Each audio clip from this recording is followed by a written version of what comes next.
شكرا هديت قلبي شكرا. Assalamualaikum Hajra. Waalaikum assalam Munna. Wow Hajra, your dress looking beautiful and long. Thank you Munna. Assalamualaikum. What are you doing Hajra and Hamna? Look Hulayfa, Hajra dress is very long and beautiful. Oh, you don't know about this.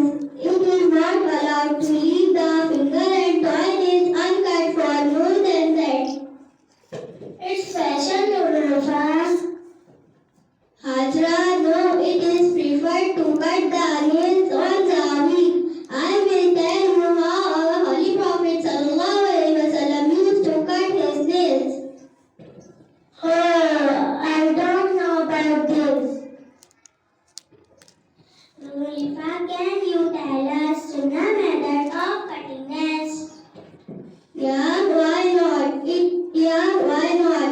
Start cutting nails from index finger of right hand and continue with the sequence numbing the thumb.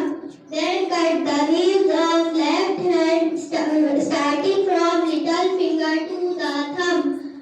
Cut the nail of right thumb in the last. Thank you for giving this knowledge. Inshallah.